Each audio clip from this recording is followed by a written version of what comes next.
Good morning and welcome to the broadcast. I'm going to keep my voice down because it is early in the morning and the neighbors don't need me hollering around anyway. We are back on the mountain road build. They met with the company that's going to be pulling the 80-foot home in, and they want us to hold off on graveling this road. Rightfully so, because it's rained. We've had all day yesterday to dry. I'll just take you guys along with me here on the walk up. I've got to get the dozer and 308, which I just realized I don't have a key. I'm glad I only made a few feet from the truck. Walk them down, fuel them up for them, and they'll be ready to send them back to Carolina Cat. Which I have to say, Carolina Cat, they did right. They delivered the equipment on time when it got here, and their outside sales rep dropped by to make sure the equipment was delivered and the right equipment for the job. They are keeping the skid steer for however long. They were dealing with Cat anyway. We had nothing to do with it. All we had to do was operate. I'll just walk this road with you guys, see how we lined it up. We've got room on the side, and you can see that it's got a little bit of a angle to it. Ditch, if you will. Clay came by and sloped the sides nicely to about a 45 degree. See, like, still kind of puttyish. It's not awful, but my little single axle would not fare well up through here. It might have. Anyway, I'm just gonna walk this road with you guys, let you see how it ended out. It'll be easy to come in and tailgate this later on, as long as they don't absolutely destroy it.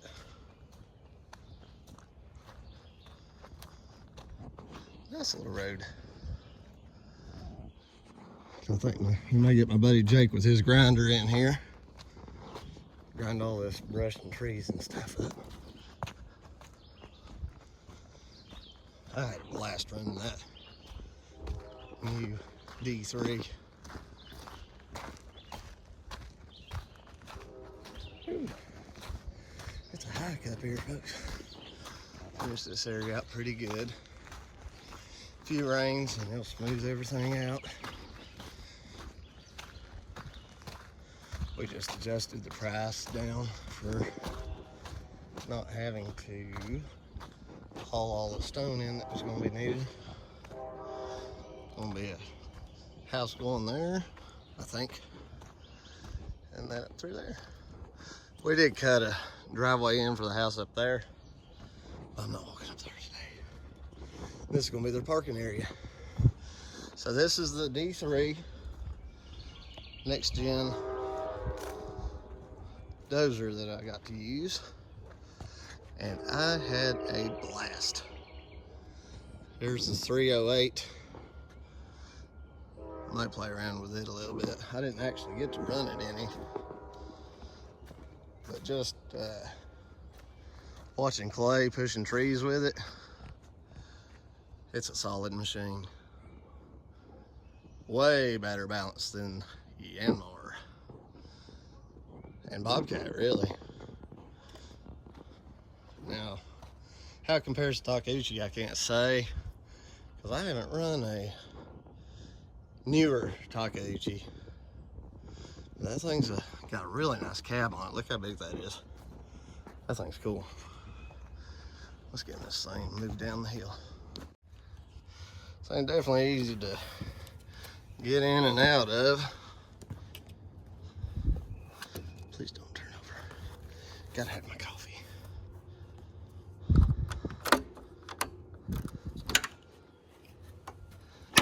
Kelly's. Now we'll reveal that we're talking to Cat right now, or Kelly's messaging with one of their salespeople to see what it would take to purchase one of these. Hint, hint. Got some big changes coming with our little company in the next couple of months.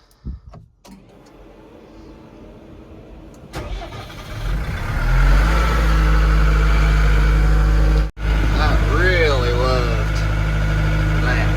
Oh my gosh, I like that. You guys comment if you know if Komatsu has that feature.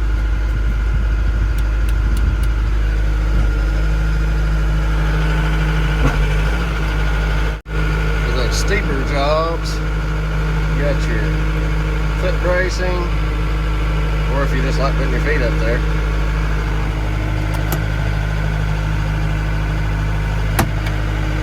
I want it. I don't know if I can have it, but I want it.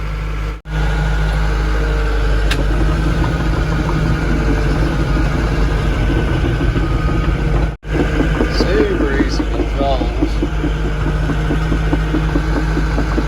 Look at Komatsu dozers too. I think that a lot of people like them. As far as just recent experience, this is the only machine I've tried out. I'll show you how fast this thing will travel.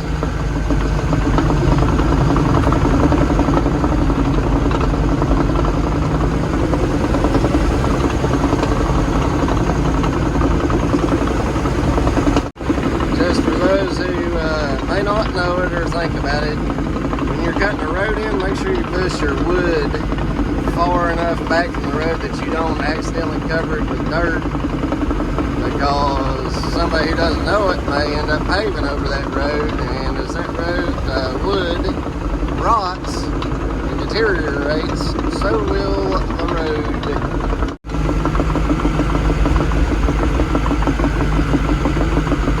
Right up here to the front.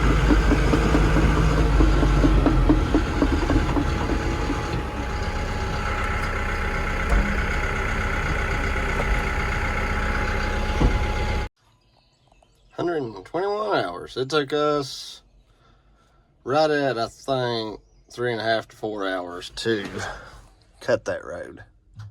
And I'm guessing the whole thing that I cut probably 800 to 1,000 feet maybe.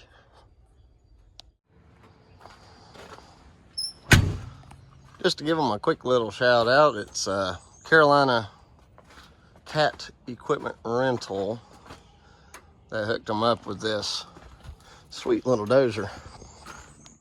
Now I've got these on. If my cat key fits this. It's a cat lock. How about that? We only burned in that time a little over half a tank in this thing, so we're getting ready to figure out how much fuel these things burn. However much it was, it's worth it. Just set you right there. Ye old vent. Gotta love that with some center fuel.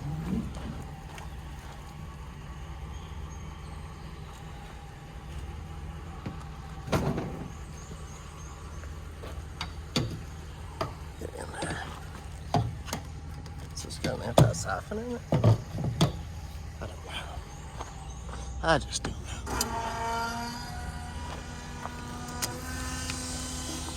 Auto handle. It's a must. What I'm going to do is fuel both pieces of equipment. Then I'm going to go straight to my fuel station, fill up my auxiliary tank on the truck, and I've got a couple other receipts from fuel that we've burned through here, and I will send pictures of those to Clay so he can add that to the final invoice on this project. Since it's his job, I cannot say what we charged for it, but for this particular job, we are literally in a dump truck 5 to 10 minutes from the quarry. A job like this in our area here in 2021, with material and everything, if we were to build this road just like this and put down 6 inches of road bond, ABC, crusher run, whatever you want to call it, about $20,000 is what it would cost. And that's from the moment we got here, taking trees down, moving them to the side, cutting the road in. And that would be figuring if we owned the dozer. If you're starting out and you're just renting, you have to take just whatever you feel like you want to make labor-wise on this job. Start adding on equipment rental costs, fuels, all that good stuff, and you'll come up with a quote, hopefully, so you can win the bid.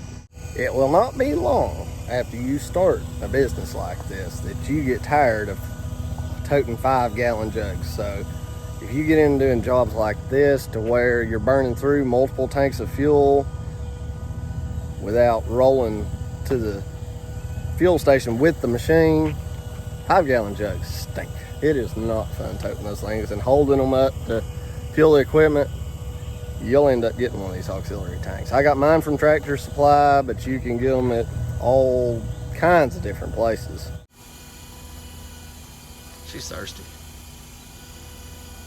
Look at what I would name this machine. I've run this machine. I liked it a lot. It's about the perfect size machine, I think. Just to show you, I think. Let's see if you can see it. 29,321 pounds. She's full.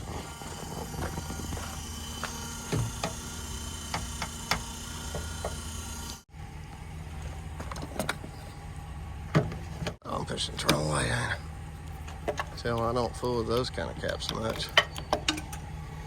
Oops. I'll retrieve my key in a minute. Now let's start the walk back up for the 308.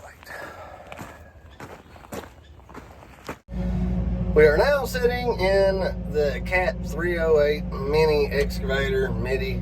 I'd say it's mid-size because this thing it's tough. Yeah, that's not too bad bouncy at all.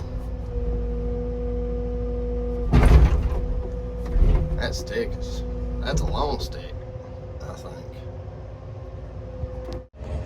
This machine has a lot faster movements. The boom and stick speed are a lot faster, and it's a lot easier to feather. My end are super jerky compared to this. I wish I had my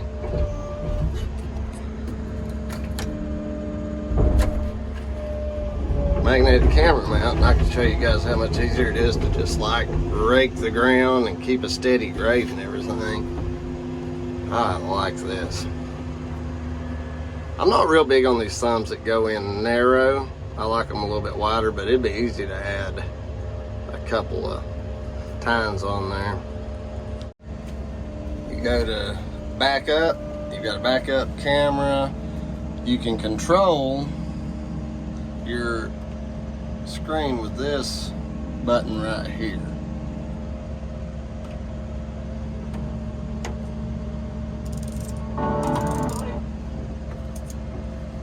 Pretty cool. This solid little machine. He did all the following me in while I was cutting. He pulled all the saplings and stumps and everything, and all we put in it, and we run a half tank through it about it. It's quiet in here. Yeah, you want to talk about an air conditioning system? Look at this. You've got all kinds of vents. I think, yeah. See, you got them behind you too.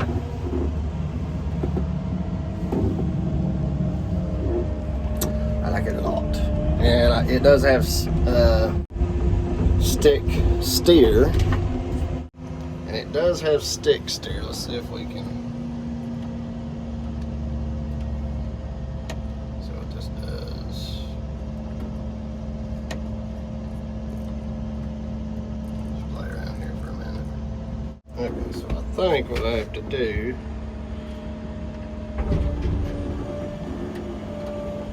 And I'm just guessing, I haven't been taught this or anything. I think you have to press this button. Joystick travel. See, I'm just...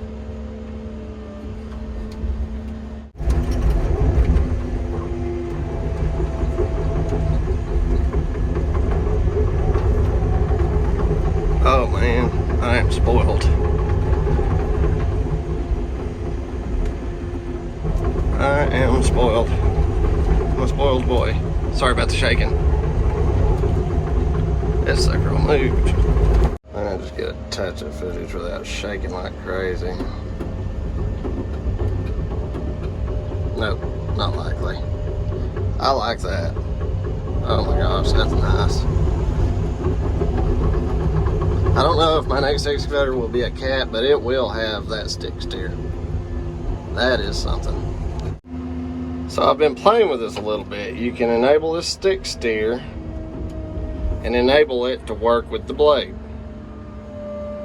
So instead of this working the blade only, as you steer with this, you can work your blade and it'll be more comfortable to do like dozing type work. Oh my goodness, this thing.